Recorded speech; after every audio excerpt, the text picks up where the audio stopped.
नमस्कार प्रिय विद्यार्थियों, YouTube चैनल पे आपका एक बार पुनः स्वागत है। मैं Bhawani Shankar Pareek, assistant professor zoology. आनुवंशिकी एवं जैव प्रौद्योगिकी की इस व्याख्यानमाला की श्रृंखला में आज हम एक नए विषय के साथ उपस्थित हुआ हूँ। आज हम चर्चा करेंगे केंद्रक बाह्य वंशानुगति, जिसको एक्स्ट्रा न्यूक्लियर इनहेरिटेंस, या और इसी के साथ एक दूसरा जो विषय है वो है मातृक प्रभाव यानी मैटरनल इफेक्ट।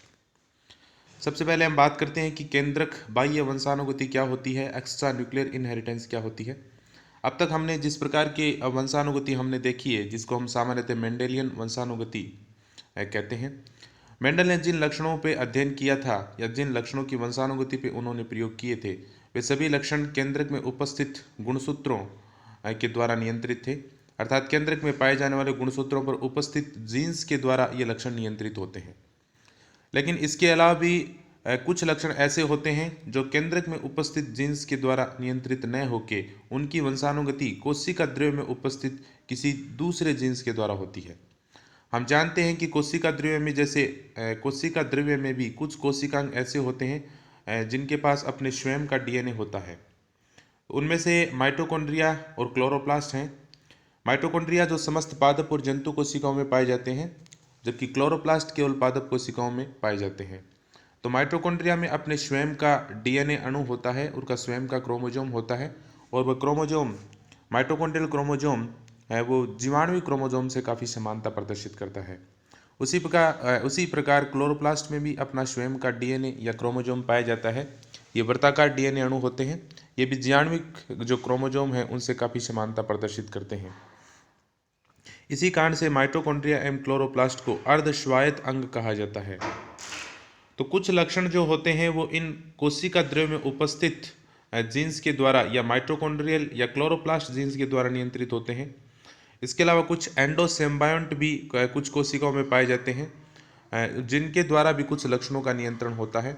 एंडोसिम्बायोंट का तात्पर्य है कि कुछ अंतःकोशिकीय परजीवी जो एक बैक्टीरिया हो सकता है, वो भी कुछ लक्षणों का नियंत्रण में योगदान देते हैं। तो इस प्रकार की जो वंशानुगति है वह कोशिका द्रव्य वंशानुगति या केंद्रक बाह्य वंशानुगति कहलाती है। तो हम ये आज इस टॉपिक में आपके साथ जो चर्चा करूंगा वो इसी विषय के साथ में करूंगा। तो यह परिघटना एक बाह्य केंद्रकीय वंशानुगति, जिसको एक्स्ट्रा न्यूक्लियर इनहेरिटेंस या कोशिका द्रव्य वंशागति या साइटोप्लाज्मिक इनहेरिटेंस कहा जाता है।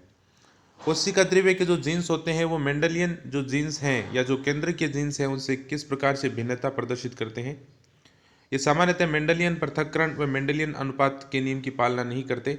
हमने देखा कि केंद्रक में उपस्थित जो जीन्स हैं वो मेंडल के पृथक्करण के नियम की पालना करते हैं, क्योंकि केंद्रक में हम जानते हैं कि जो क्रोमोजोम हैं वो एक द्विगुणित कोशिका में पेयर्स में उपस्थित होते हैं, और पेयर्स में उनके जो लोकस हैं वहाँ पर ये उनके किसी लक्षण के नियंत्रण करने वाले जीन हो सकते हैं। जैसे मान लीजिए कि कोई विषम युग्मजी पादप है जिसकी जो लंबा पादप है, तो यहाँ पर उसका जो जीन या विन्यास होगा वो कैपिटल टी स्मॉल टी होगा।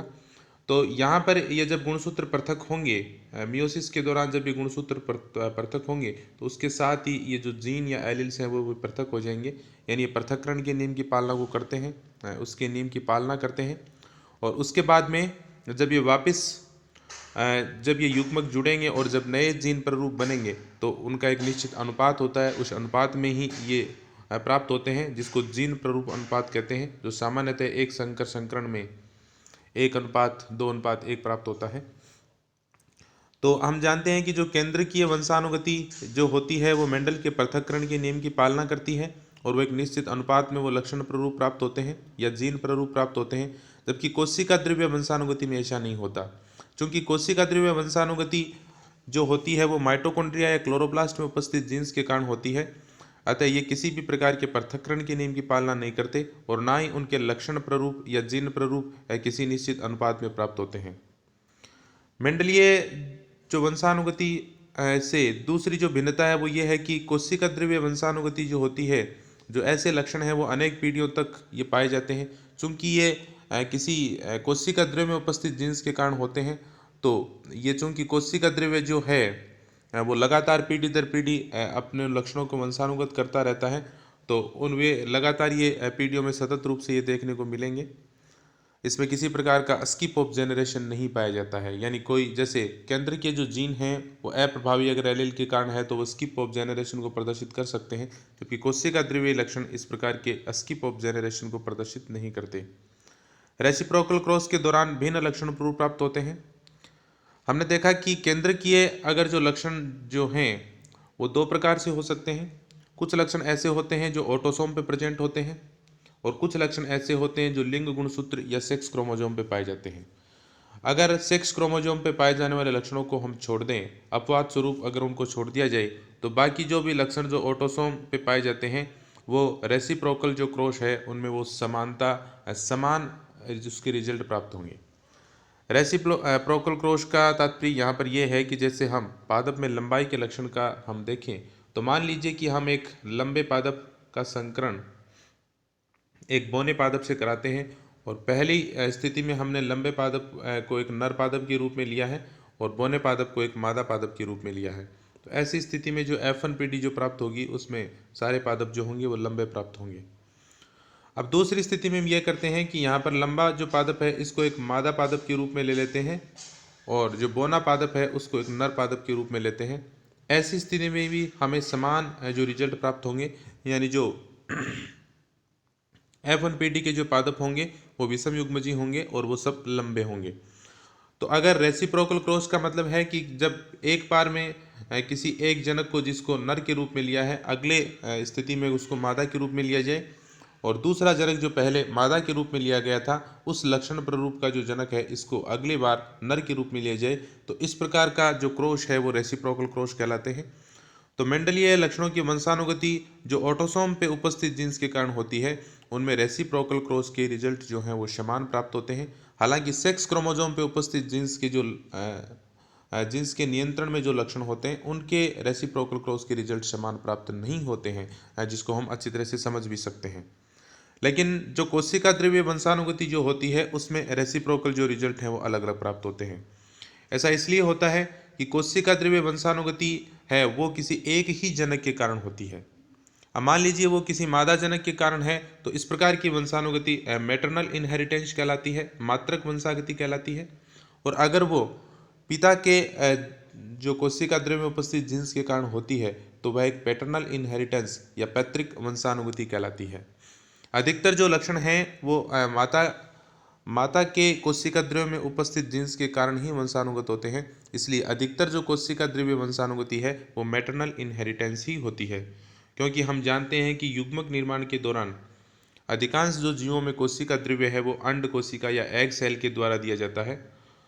नर जनन कोशिका या जिसको शुक्राणु या हम परागकण कह सकते हैं वे केवल अगुणित गुणसूत्रों का एक समुच्चय प्रदान करते हैं, जबकि कोशिका द्रव्य जो दिया जाता है या कोशिका द्रव्य जो संतति को प्राप्त होता है वो अंड कोशिका या एग सेल के द्वारा प्राप्त होता है। इस कारण से कोशिका द्रव्य वंशानुगति के जो लक्षण हैं वो अधिकतर मैटरनल इनहेरिटेंस ही होते हैं।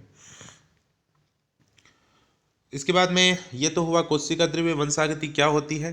तो कोशिका द्रव्य वंशानुगति या बाह्य केंद्रकीय वंशानुगति से तात्पर्य है कि ऐसे लक्षण जो केंद्रकीय गुणसूत्रों में उपस्थित जीन्स के द्वारा नियंत्रित नहीं होते हैं, बल्कि वे कोशिका द्रव्य में उपस्थित कोशिकांगों जैसे माइटोकॉन्ड्रिया या क्लोरोप्लास्ट या किसी एंडोसिम्बायोन्ट पर उपस्थित जीन्स के द्वारा नियंत्रित होते हैं। तो इस प्रकार की वंशागति कोशिका द्रव्य वंशागति या साइटोप्लाज्मिक इनहेरिटेंस कहलाती है। इसके बाद में एक दूसरा विषय जो लगभग इससे जुड़ा है, इससे मिला जुला है, जिसको मात्रक प्रभाव या मैटरनल इफेक्ट कहते हैं। मात्रक प्रभाव से तात्पर्य है कि जब माता का केंद्रकीय जीनोटाइप संतति के फिनोटाइप को निर्धारित करता हो तो इसे मात्रक प्रभाव या मैटरनल इफेक्ट कहते हैं, जबकि मात्रक वंशागति के अंतर्गत माता के कोशिका द्रव्य जीन्स संतति में लक्षण का निर्धारण करते हैं। तो यहाँ पे इस चीज़ को ध्यान से समझना। मात्रक प्रभाव का मतलब है कि मान लीजिए हम किसी दो इंडिविजुअल में क्रॉस करवाते हैं जिसमें माता का जो जीनोटाइप है वो मान लीजिए कैपिटल ए स्मॉल ए है, जबकि पिता का जो जीनोटाइप है वो स्मॉल ए है।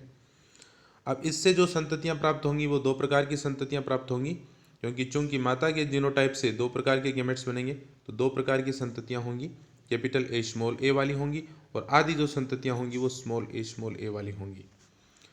तो यहाँ पर क्या होता है कि अब चूंकि कैपिटल ए स्मॉल ए एक अलग जीनोटाइप है तो वो एक अलग फिनोटाइप को प्रदर्शित करता है, यानी वो एक्स फिनोटाइप को प्रदर्शित करता है। स्मॉल ए चूंकि एक अलग जीनोटाइप है तो वह एक अलग फिनोटाइप को प्रदर्शित करता है, तो मान लीजिए कि वह एक वाई फिनोटाइप को प्रदर्शित करता है। अब यहाँ पर हम देखते हैं कि जो जनक ए है जिसको हमने माता के रूप में लिया है, फर्स्ट जो ये जनक है, और ये सेकंड जनक है जिसको हमने नर के रूप में लिया है। तो फर्स्ट जो जनक है या जो मादा है उसका फिनोटाइप अलग होगा, उसका लक्षण प्ररूप अलग होगा, जबकि सेकंड जो पेरेंट है उसका फिनोटाइप अलग होगा।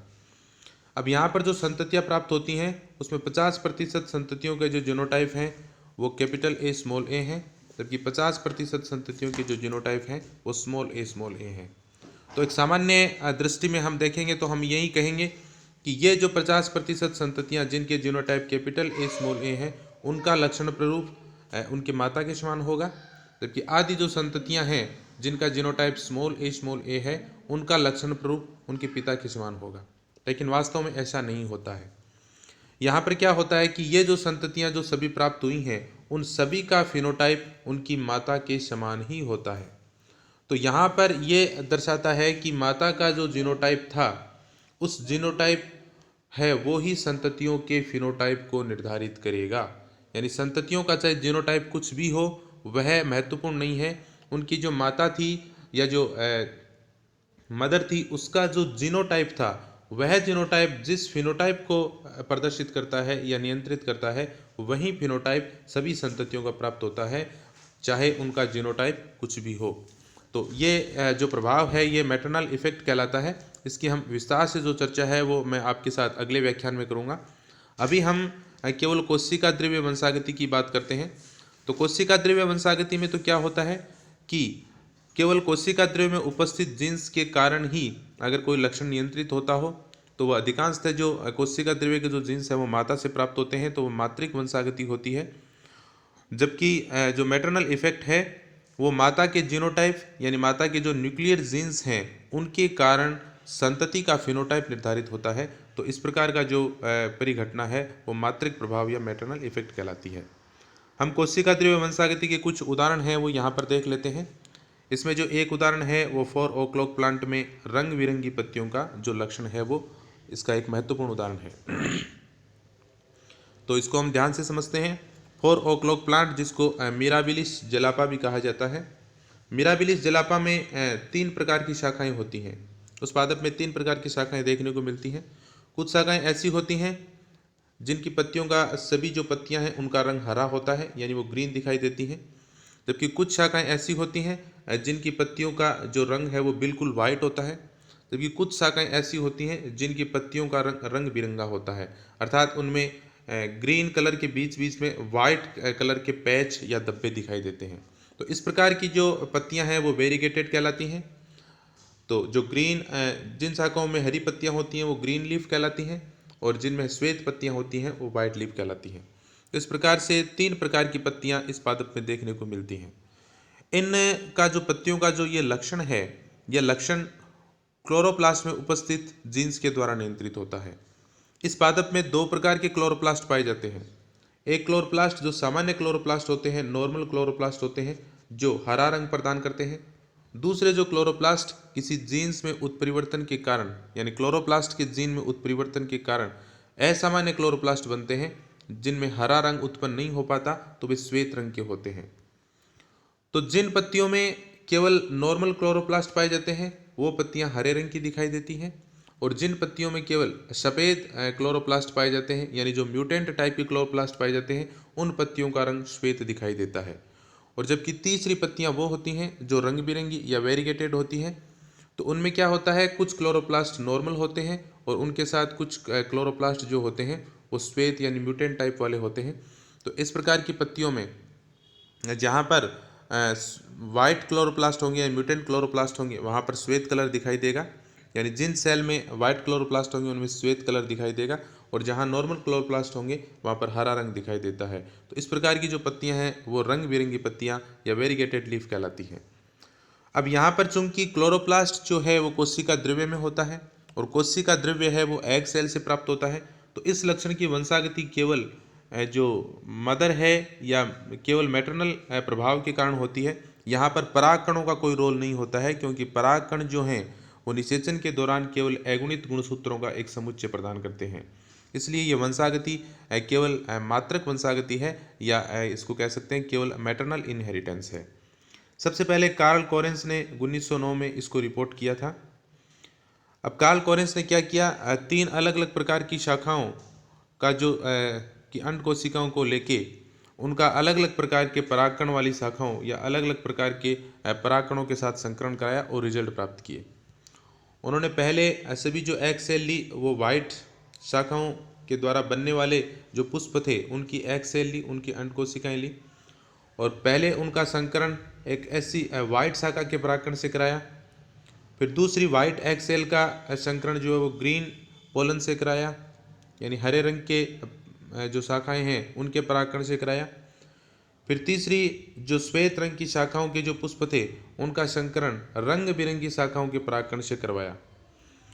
तो देखा कि तीनों बार ही जो लक्षण प्ररूप है वो वाइट प्रकार का ही प्राप्त होता है। तो यहाँ पर यह स्पष्ट हो रहा है कि चूंकि हमने जो एग सेल ली है वो श्वेत प्रकार की शाखाओं के जो पुष्प हैं उनकी ली है, तो चूंकि लक्षण केवल है वो मैटरनल जो इनहेरिटेंस दिखाता है, इसलिए सारी जो संततियां प्राप्त होंगी उनकी जो शाखाएं होंगी उनमें पत्तियां जो होंगी वो सफ़ेद रंग की होंगी, क्योंकि इन जो एग सेल जो ली गई हैं उनमें सभी जो क्लोरोप्लास्ट है वो म्यूटेंट टाइप के थे, यानी उनमें सभी क्लोरोप्लास्ट उत्परिवर्ती थे जो सफ़ेद रंग प्रदान करते थे।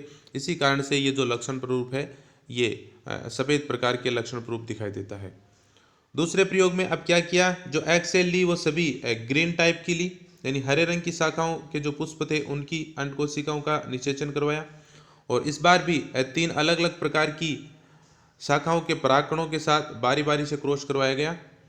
तो यहाँ पर भी जो संततियाँ प्राप्त हुई वो संततियाँ हम देखते हैं तो सभी संततियाँ जो है वो ग्रीन हरे रंग की शाखाओं वाली प्राप्त होती हैं, यानी उनकी पत्तियाँ सभी हरे रंग की होती हैं। तो ये भी हम आसानी से स्पष्ट कर सकते हैं कि चूंकि हमने जो एग सेल ली हैं वो ग्रीन शाखाओं की पुष्प की ली हैं, इसलिए जो लक्षण प्ररूप जो संतति में दिखाई देता है वो हरे रंग की शाखाओं का दिखाई देता है। अब यहाँ पर तीसरे प्रयोग में इन्होंने क्या किया, तीसरे प्रयोग में अब जो शाखाएं ली वो रंग बिरंगी पत्तियों वाली शाखाएं थी, यानी उनके जो पुष्प थे उनकी एग सेल ली गई, उनको एक मादा जनक पादप के रूप में उसका प्रयोग किया गया, और इनका संकरण बारी बारी से 3 प्रकार की जो शाखाएं हैं उनके परागकणों के साथ करवाया गया। तो देखते हैं कि जो भी संततियां प्राप्त होती हैं उनमें तीनों प्रकार की पत्तियां दिखाई देती हैं, यानी वाइट भी दिखाई देती हैं, ग्रीन भी दिखाई देती हैं, और वेरीगेटेड यानी रंग बिरंगी भी दिखाई देती हैं, चाहे हमने पोलन है वो किसी भी टाइप का लिया हो। ये इसलिए होता है कि जो एग सेल हमने ली है यहाँ पर वो वेरीगेटेड जो शाखा है उसके जो पुष्प हैं उनसे ली है। तो यहाँ पर जो पुष्प से अब जो एग सेल बनेंगी या जो युग्मक बनेंगे उसमें 3 प्रकार की संभावनाएं हो सकती हैं। पहली संभावना ये हो सकती है कि इसमें कुछ एग सेल ऐसी बनेंगी जिसमें केवल वाइट क्लोरोप्लास्ट जाएं, क्योंकि जब युग्मकों का निर्माण होता है तो जो कोशिका द्रव्य का विभाजन है और उसके साथ जो क्लोरोप्लास्ट का विभाजन है वो बिल्कुल रैंडम होता है, यादृच्छिक होता है। तो हो सकता है कि जब उस एग सेल को बनाने वाली जो कोशिका है उसमें जब कोशिका द्रव्य का विभाजन हुआ तो उस युग्मक में केवल जो म्यूटेंट टाइप के क्लोरोप्लास्ट थे वो ही पहुंच पाए, यानी एक सामान्य ये कोशिका थी जो एग सेल का निर्माण करने जा रही है जिसमें दोनों प्रकार के क्लोरोप्लास्ट हैं, यानी नॉर्मल भी है और म्यूटेंट है, यानी दोनों टाइप की क्लोरोप्लास्ट यहाँ पे मौजूद हैं। जब इसने एग बनाया या अंड कोशिका बनाई अर्धसूत्री विभाजन के दौरान, तो अब यहाँ पर जब क्लोरोप्लास्ट का विभाजन हुआ या वो पृथक पृथक हुए तो संभावना ये हो सकती है कि इस एग सेल में जो भी क्लोरोप्लास्ट पहुँचे वो सभी म्यूटेंट टाइप वाले पहुँच गए। तो ये जो कोशिका द्रव्य है इसमें केवल म्यूटेंट टाइप के क्लोरोप्लास्ट हैं, तो इससे आगे जो संतति बनेगी उसमें केवल जो सफ़ेद पत्तियां होंगी इस प्रकार की शाखाएं बनेंगी। दूसरी संभावना ये हो सकती है कि जो युग्मक बना उसमें केवल जो नॉर्मल क्लोरोप्लास्ट है वही पहुंच पाए। तो ये जो संततियां आगे बनेंगी, ये कोशिका जब आगे निषेचन करके नई संततियां बनाएगी तो इससे बनने वाली जो सेल्स होंगी या जो शाखाएं होंगी या जो पत्तियां होंगी उनमें सभी ग्रीन होंगी, यानी वो हरे रंग की होंगी, क्योंकि यहाँ पे नॉर्मल क्लोरोप्लास्ट मौजूद है। तीसरी स्थिति ये हो सकती है कि जब इस एग सेल का निर्माण हुआ तो कुछ क्लोरोप्लास्ट म्यूटेंट टाइप पहुँच गए, कुछ नॉर्मल पहुँच गए, यानी एक मिक्सचर के रूप में प्राप्त हुआ। तो इससे बनने वाली जो शाखाएं होंगी उसकी पत्तियां जो होंगी वो रंग बिरंगी होंगी। तो यहाँ पर तीनों प्रकार की संभावनाएं हैं। अब वो किस अनुपात में प्राप्त होंगे ये कोई तय नहीं होता है, ये रैंडम होता है। और अधिकतर संभावना ये रहती है कि रंग बिरंगी जो शाखाएं हैं उनकी संख्या ज़्यादा हो, क्योंकि एक मिक्सचर के रूप में प्राप्त होने की संभावनाएं हैं वो ज़्यादा होती हैं। तो यह वंशानुगति हम देख सकते हैं कि क्लोरोप्लास्ट के कारण हो रही है, इसलिए यह एक साइटोप्लाज्मिक इनहेरिटेंस है, एक्स्ट्रा न्यूक्लियर इनहेरिटेंस है। और चूंकि यहाँ पर साइटोप्लाज्म जो है वो मादा जनक पादप से प्राप्त हो रहा है, इसलिए यह एक मैटरनल इनहेरिटेंस भी है। तो इस प्रकार की वंशानुगति जो है वो कोशिका ध्रुवीय वंशानुगति कहलाती है। इसको इस डायग्राम से भी आप समझ सकते हैं। ऊपर यहाँ पर ये पोलन दिखाए गए हैं, परागकण दिखाए गए हैं, जो वाइट लिया फिर ग्रीन लिया और एक वेरिगेटेड लिया। चूँकि हम जानते हैं कि यहाँ पोलन ग्रेन का कोई रोल नहीं है, क्योंकि वह कोई कोशिका ध्रुवीय जो है वो प्रदान नहीं करता है। यहाँ पर जो फीमेल प्लांट लिया है इसमें ये 3 प्रकार के लिए हैं। एक वाइट जिसमें फ्लावर जो है वो सफ़ेद रंग का फ्लावर है। दूसरा जो है वो ग्रीन फ्लावर है जिसमें सामान्य क्लोरोप्लास्ट उपस्थित है। और तीसरा वेरिगेटेड है जिसमें सामान्य क्लोरोप्लास्ट भी हैं और म्यूटेंट क्लोरोप्लास्ट भी हैं। तो जब हम वाइट वाला लेते हैं, यानी मादा जनक पादप के रूप में हमने वाइट फ्लावर लिया है, तो सभी संततियाँ वाइट प्राप्त होती हैं। जब हम ग्रीन लेते हैं तो सभी संततियाँ ग्रीन प्राप्त होती हैं। और जब हम वेरिगेटेड लेते हैं, रंग बिरंगे लेते हैं, तो तीनों प्रकार की संततियाँ प्राप्त होती हैं। यानी कुछ संततियाँ ऐसी होंगी जिसमें वाइट होगा, सभी पत्तियाँ वाइट होंगी। कुछ संततियाँ ऐसी होंगी जिसमें सभी पत्तियाँ ग्रीन होंगी। और कुछ संततियाँ ऐसी होंगी जिसमें सभी पत्तियाँ जो होंगी वो वेरिगेटेड होंगी, यानी रंग बिरंगी होंगी। तो यह एक महत्वपूर्ण उदाहरण है। कुछ साइटोप्लाज्मिक इनहेरिटेंस के कुछ और उदाहरण मैं अगले व्याख्यान में आपके साथ लाऊंगा, और उसके साथ ही मैं मैटरनल इफेक्ट की भी चर्चा करूंगा। तो वहाँ पर भी एक महत्वपूर्ण जो उदाहरण है जिसकी मैं विस्तार से चर्चा करूंगा। Thank you.